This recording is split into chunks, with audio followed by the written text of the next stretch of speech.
my name's Joe Palaia. I'm with the Mars Homestead project, and we gave this talk yesterday, so if any of you saw this yesterday, I apologize, but I think many of you were in other sessions. So I'm going to talk to you about our Mars Homestead project. Our mission is to design and then actually establish the first permanent settlement on Mars. Our mantra is to arrive, survive, and thrive, which I think is pretty appropriate. Next slide.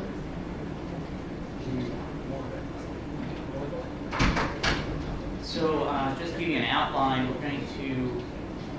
I'm going to explain why we have selected Mars as what we're focusing on.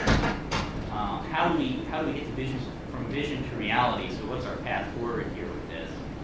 Our personal vision for Mars settlement results of a feasibility study that we have done. Some comparisons when you're looking at engineering systems for the red planet as opposed to the blue planet. You have to get a fix on what's the environment, what's the design conditions, what resources are there that we can build our new home from, and how you guys can help us out. We feel pretty strongly that Mars settlement is the defining factor that is going to allow us to get humanity out into the solar system. And the key is self-sufficiency. If you look at the other locations in the solar system where we could potentially go, let's talk about them. Earth orbit, there's nothing there that we can use. Same thing with the Lagrange points. On the moon, you're lacking certain key resources, which also go to the asteroids: water, nitrogen, carbon. So if you're really talking about self-sufficiency, I just don't see that happening in that location. Now, of course, we like to talk about inner solar system trade, and the places that have water will trade it to the places that don't have water, but that requires more than just this initial step, this initial set of infrastructure. It requires infrastructure in multiple locations. So as a first step, that doesn't make sense. You have to go to some place where all the resources are there and ready to use. Now, we feel that these other locations, development of these other locations, is critical. They all have a role to play in this emerging inner solar system economy. And we'd be very interested in talking to anybody who has ideas and concepts for utilizing resources in those other areas. But this is our focus right now. So our path forward is we started by assembling a team of about 25 people who are experts in different various technical areas. And we did an 8-month feasibility study. We said, okay, let's generate concepts for each of these different disciplines, try to interface them together, and come up with some kind of cohesive plan for a settlement. So that was the first step. I'm going to show you some of the results of that here. The next step that we're trying to head into now is to establish a series of prototype projects. These could be projects that, say, an ISDC chapter could do. And then we'd like to establish a full-size research and outreach center somewhere here in the U.S., hopefully near a major city, that a lot of people can come through, really get a feel for our vision, and also where we can do research. And I'll talk about that more. And of course, then that would lead to the first privately funded Mars mission, whatever the specifics there might be, and hopefully settlement.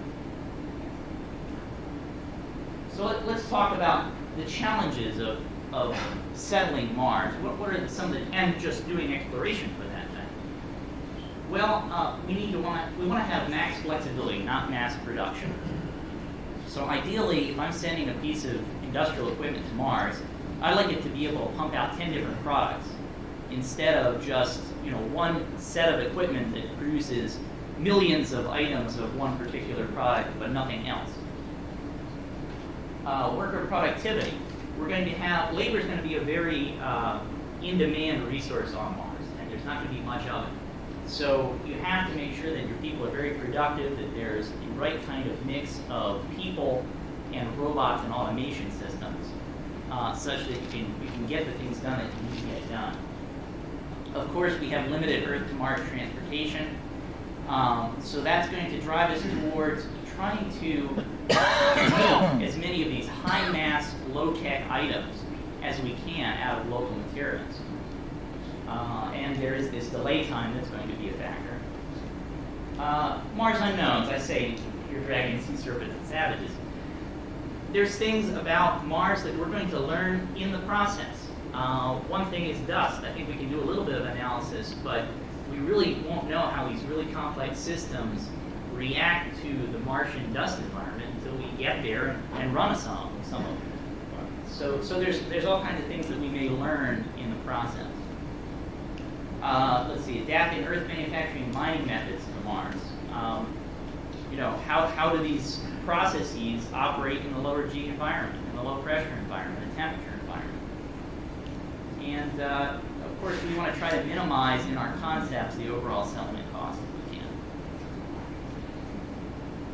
So here's our vision. This is the result of that 8-month feasibility study. We have an excellent architect, Georgi Petrov, actually did a master's thesis in architecture at MIT on an earlier concept for a Mars settlement, and then that's what we built off of. And I'll go into the details of this in a minute, but here you can see these are tuna can style halves. It doesn't have to be those, but either Mars Direct or NASA Design Reference Mission type. Some greenhouses. The concept is that we scrape away the loose material from the edge of a hill and then build our structures there at the base of the hill. And when they're complete, then we pull additional material down from the hill and cover them up with, say, 5 to 10 meters of regolith to provide shielding and also to provide counter pressure, because any structure, of course, you build on Mars will have a tendency to want to explode on you. Let's see, gas plant area, external mining areas, some nuclear reactors. But we're trying to leverage use of local materials. So we'd like to build as many of these things out of local materials and really try to move towards self-sufficiency. So let's talk about the location we picked. Now, of course, there needs to be an in-depth siting study to try to figure out where's the best location, where's the water, where's the resources. We needed to pick something so that it was in context. We had some context here. So we picked Candor Chasm. It's a side valley of Valles Marineris. So zooming in, there happen to be also some very good high-resolution images of this particular site on Mars. So that was another thing that drove us to it. Next slide. So this is zooming in again. You can see the high-resolution strips here. And so now we're getting pretty good scale here. And here's a series of buttes with eroded areas in between, and you can see sand dunes in between the buttes. And this is where we chose to locate our settlement. You can see that there are some areas nearby that are relatively flat that we could use as landing zones. Okay. So like I was saying before, here's these temporary habitats, essentially, very similar to Design Reference Mission or Mars Direct, that would essentially be our temporary construction trailers, so to speak. So we live in them while we were building the permanent settlement and setting up the infrastructure. Next. So here's a plot plan of the settlement. Here's those tuna can halves. Here we have transparent greenhouses, and then these are the opaque greenhouses covered with regolith. And we do that because we want to try to balance risk here in that if there is some, say, solar flare and it kills a lot of our crops, that would happen in the opaque or in the translucent greenhouses, but not the opaque greenhouses where there's enough dirt, hopefully, to shield them somewhat. Also, if there's a dust storm, then all of these plants in the opaque greenhouses or the translucent greenhouses, probably are not going to get enough light to survive. But also, then what if there's a nuclear reactor failure? Our turbine throws a blade or something, and we're going to have no power for quite a bit of time. Then we don't want to solely depend upon artificially illuminated greenhouses. So that's why we have both transparent and opaque. Here you can see private suites. This is an area. I'll show detail here in a minute. Some public spaces, kitchen, eating area, exercise. This green space here is where it's actually a double-story area, and we've got bamboo growing up, so it can grow much taller. Airlock, rover airlock, soup room, and then external manufacturing. This is internal manufacturing area, and then we have refining processes, mining processes out here. The nuclear reactors, the cores are buried. Sorry. Just the cores are buried under several meters of regolith, which is sufficient to provide the shielding. There may also be some water tanks there as well. And then the hot working fluid is piped into this balance of plant, these two balance of plant areas, where the turbo machinery would be. Next slide. So any of these structures that are within the hillside can be made out of masonry because they have enough regolith over them to counterbalance the pressure. But these structures that are going to be extending out onto the plain need to have some tensile strength because there won't be enough of a regolith overburden. And so this is what some of those structures would look like. And you want to try to, of course, have standardized modules so that you're not making 30 different modules. So just to give you kind of a feel for it. Here's a cross-section of the settlement. You can see here's the masonry vaults. We've got steerable mirrors with light pipes directing light down in. Here's the first tree on Mars, the symbolic first tree. And then out here where the regolith is not sufficient to provide the counterbalance of the pressure, we have either some kind of bladder or those either it's fiberglass spun or metal tensile strength structures. So just zooming in here, you can see the private suites. This might be a double suite. These would be singles. Greenery in front of the windows. So that what happens here is that for radiation purposes, you can't have windows on Mars, unlike on the Moon, where you can look out across the Martian plain, provided you have an overhang. So that there's only low angles where radiation has to pass through a good portion of the Martian atmosphere to provide the shielding. And so you can imagine this concept of this guy sitting in his private suite, looking out through his windows across the Martian plain, and through this canopy of green of these plants he has growing in front of his window. Waste treatment areas, we have some waste treatment areas inside, greenhouse support areas. Here's the kitchen, dining area, so they're sitting there and they're looking through this. They're surrounded by this green space of this bamboo that's growing. Some lab space, some medical space. This is mechanical, the EVA room, the garage. Next. So that was the ground floor, and then if you move up the hillside a little bit, there's a second level. So this is just the second level of this two-story masonry structures, and another set of private suites that further up the hill. And then this is the business side of things. So here's your nuclear reactors, your balance of plant. These manufacturing areas, we're actually thinking of, there's all kinds of products I'll go into in a minute that we can manufacture out of the local materials. Next. So that's the concept. We've got this external gas storage area and generation area.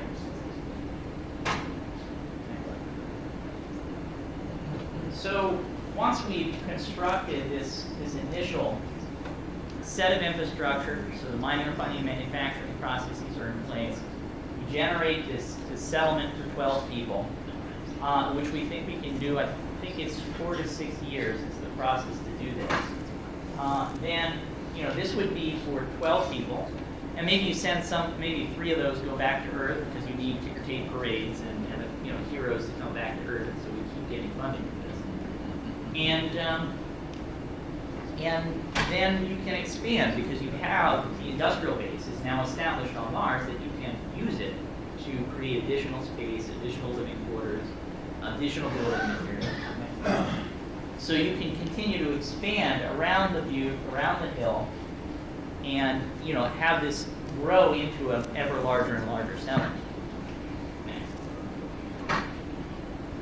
So now try to get a feel for comparing this world and the next. And I'm sure I'm probably preaching to the crowd here. You guys already know all of this, but it gives you a flavor for the difference between the Earth and the Mars environment. Let's see, 3 hg obviously. What's else? The pressure is only 7 millibars compared to Earth's 1 bar. The atmosphere composition, actually the atmosphere is a resource that we can use, and I'll talk about that in a second. Next slide. So what do we have there on Mars that we can use, that we can utilize to build this new home? Well, whatever we bring from Earth, and I'm going to talk about that. Local resources, the atmosphere is a resource. Subsurface or frozen in the soil water is a resource, and the soil itself is a resource. And we really need to focus in and figure out this part of it. How do we make it so that humans and robots can work synergistically, and you can leverage the advantages of both? Okay. So for our eight-month feasibility study, we came up with a number of about 250 metric tons of cargo. And that includes sending the crew and what they need to live in on the journey. And that is actually comparable to either 3 or 4 of Mars direct missions or NASA design reference missions. So the question that you have to ask is, does it make sense to do these round-trip, temporary stay missions? Or instead, should we commit that same number of launches, that same amount of landing mass to Mars, and establish a permanent presence there? Send people one way and really open the frontier. So what do we bring from Earth? We bring labor. We're going to bring some very highly qualified people. And these may not be PhDs. These may be the kind of guy that, took apart a car and put it back together again when he was 12. Because they're going to have to be very resourceful. And they're going to have to be cross-trained in many disciplines. You bring the temporary living quarters and life support systems so that they are not concentrating on their immediate survival so much. They can concentrate on setting up equipment and building. And a large cache of dry food. The power systems, I think nuclear reactors, you're probably going to need nuclear in order to enable this. And I say that because you want to be in a power-rich environment. You really don't want to be scrimping and concerned over every watt you spend. Electrical distribution components, construction equipment, backhoes, slushers, all kinds of stuff. Trucks, all the mining, refining, and manufacturing equipment. So we need to down select. We need to figure out what products does it make sense to make on Mars and which products do not make sense. And what's the order? So in order to make, say, this product, there's all these precursor products that we need to also generate. So what's the correct sequence? But we can make gases, chemicals, metals, plastics, ceramics, masonry, glass. These are all fairly low-tech but high-mass items that can make a big impact on the total mass that we need to import from Earth. Robots and automation systems we're going to bring. Basically anything high-tech and low-mass or difficult to manufacture initially on Mars, we're going to bring from Earth. And also I think this could be the subject of a couple interesting papers, would be what can you scavenge from landing systems that you're using to land this cargo on Mars? What can you scavenge and make use of then in the construction of your satellite? So I talked about the Martian atmosphere as a resource, and let's go into details next. Here's the atmospheric composition. It's mostly carbon dioxide. But it's also got trace amounts of nitrogen and argon, which is important because we can use that, we can remove that from the atmosphere and use it as a buffer gas in the habitat. It's got trace amounts of oxygen and water vapor. And the output products of our gas plant would be, of course, oxygen. That would be from the water. We could probably do electrolysis, or we could decompose the CO2. Buffer gas, like I said. All kinds of methane and fuels, very similar to what Zubrin talked about in his ISRU concepts. Longer chain hydrocarbons and plastics. We generate all kinds of plastics using the Martian atmosphere as a starting place. Next. So then Martian water. If you look at the settlement of, basically the settlement of this planet, civilizations have always sprung up around a source of water. Settlements have always followed the water. And it was a requirement in order to build a city or build a town or build a society. And the same thing is going to be true on Mars. We're going to have to go someplace where there are sufficient resources of water. And we think, every day I'm really happy to see the data coming back from Mars. It looks more and more like there's going to be copious amounts of water there, whether it's a subsurface aquifer or frozen in the soil. And it's important from two standpoints. I actually don't have a slide on the one, but a key insight that we picked up from this feasibility study was that you need a lot of water to do industrial processes. Many of the industrial processes here on Earth have been built up with that assumption that I've got all the water I can use. And if you talk about, for instance, trying to do mining, refining, and manufacturing on the moon, where water is a scarce resource, you're talking about redesigning hundreds of years worth of industrial processes so that you can, create all these useful products on the moon. Whereas on Mars, we can just use, turn of 2 centuries or last century ago industrial processes.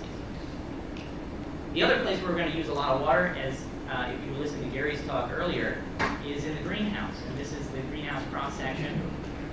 Here's the opaque greenhouses covered with regular, in this case, bags. And then transparent greenhouses next. And Martian soil. Martian soil is the other resource we have to work with. Next slide. This is a very complex slide. I'm not going to go through the details, but this gives you a little bit of a flavor of the type of products that we've generated in this feasibility study.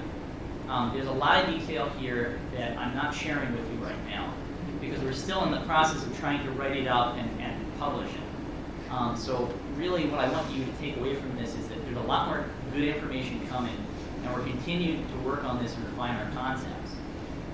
But this gives you an idea of the kind of processes that we're talking about, and what can we generate from the Martian soil. There's a good mix of materials in the Martian soil.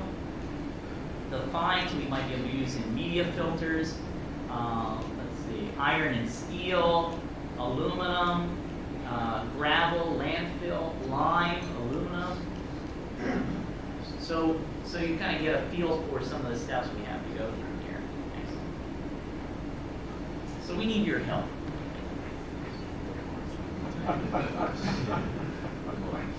We definitely need your help in order to make this happen. Next. One way that you can help is by joining one of our task forces. When we did this feasibility study, we realized that there were certain areas that we just didn't have time to go into, but require an awful lot more work. Mission planning. We need to figure out how are we going to deliver this 250 tons of cargo to Mars, hopefully less, hopefully we can get that number down, but how are we going to deliver it to Mars? And so we've got a task force. It's actually a Mars Society chapter at University of Illinois and a SENS chapter at University of Central Florida that are working together on this topic for us. We've also got a couple of civil engineering students at University of Central Florida that are looking at how do we build these large modules, the greenhouse module, the balancing plan. Site selection, that's something that is going to continue to evolve as new data comes in from Mars. Vehicles, robotics and automation, polymers, all these things really need to be looked at, and we're starting up task forces to investigate each of them. And spacesuits. This is a concept rendering of a skin suit. There's a group at MIT at David Newman's lab that is working on this mechanical counterpressure concept. And this is an interesting area. It's an area that needs a lot of research. And this is...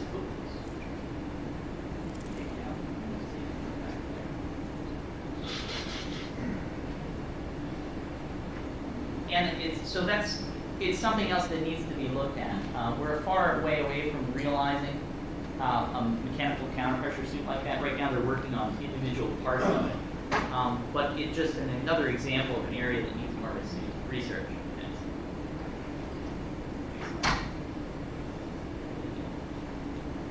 There we go. Another area where you can help us is in prototype projects. And hopefully these will evolve and get larger and larger. One I think is really fun, might be fun, is getting a tank manufacturer, a large tank manufacturer, to donate, say, a defective tank to us, and outfitting the interior of it as a module in our base. And this could eventually become a traveling exhibit. We could take it and showcase it at our centralized outreach and research center later on. So that's one thing. But there's a lot. I mean, this is just a small segment of the list of potential projects. Yes. Along that lines, I know that there was a group that built the fallout shelters, and they basically did that. Mm-hmm. So you might contact them and see maybe you can borrow it. And Okay. Yeah, let's talk about that. Time to wrap. Okay. One, two, I've been too slow. So the other thing the next step is to try to establish a full-scale outreach and research center somewhere here in the U.S. And the idea is twofold. It's to try to share the vision, let people come in and walk through a full-scale version of this settlement, only built here on Earth. Really get a feel for, okay, there's nothing here that's that outside my area of understanding. This isn't science fiction. We can do this. It's just building a house. It just happens to be this is on Mars, not on Earth. And also, it will allow them a chance to see the research being done. We're going to have an active research program that continues to look at these projects, look at these different aspects of building a house on Mars. And whenever, say, a group comes in and they've got a prototype of a piece of equipment that they're working on, that's an attraction. People will come and see that. And so it's something that people will continue to want to come back and see. So we think it's a very captivating idea. And with that, that's a summation of it. Please visit our website. If you're interested in helping us make this happen, send us an email. And, on to Mars.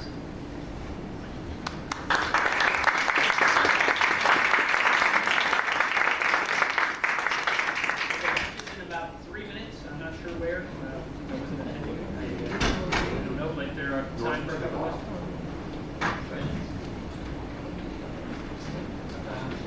yeah, we did a class, our publishing study. Yes. Our first publication is going to be for the ISIS conference in Rome in July. And that's going to be on all the architectural aspects of things. Gary just did a paper on the greenhouse waste processing system. I think that was here. So do you have a paper associated with that? Yes. Yeah. So, And other disciplines are also going to be published. Will papers you collected at the website? They'll all be available on the website. Yes. Any other questions? Yes. What do you see as the biggest stumbling block in Mars settlement? Well, it's raising the money to deliver this cargo. That's one thing. But also, it's convincing people that if we want to go and build a settlement on Mars, we need to start today. We can't say, oh, well, there's all this other stuff that we have to do first. We got to have the transportation system in place, et cetera, et cetera. These systems, some of them are complex systems, and we need to start looking at how do we do this now and starting the research path, starting the development path, so that when we're ready, when the transportation is in place and the other elements are in place, we can press the button and go. It seems that how the national policy is towards a completely different realm of thinking. The policy to shift from the gigantic, let's redesign the time approach to this type of an approach. The answer is this: it may not be It's such a required. disconnect. It may not be required. This could be quite possibly a commercial venture. And also, if you look at the research and development path, many of these items may have direct parallels with lunar development. I see there being a lot of overlap. And we could get it funded, and all this money that's becoming available to do research and living and working on the moon could fund items in our development path. That's one thing I've looked at the problem of the cost of establishing colony on the moon, and it all boils down to transportation. And And once you solve the make it affordable to transport equipment to Well, the then- moon and or to Mars. That's inferior to threshold, but then another way to attack that issue is to reduce the recurring issues, the recurring launches that are necessary to support the infrastructure and people on site by focusing from the beginning on establishing the infrastructure, putting it in place in industrial base. If a part breaks, I'm not gonna have earth semi replacement, I'm gonna make a replacement. Yeah, but the problem is, you have to determine the size of the piece of equipment and one machine where you want to replace that part, and then, okay, this is the wonderful piece of equipment I use in order to clean this up. Actually, it all boils down to really what I saw as the ultimate goal of space colonization. It's all about self-sufficiency. Yeah. And which creates self-sufficiency.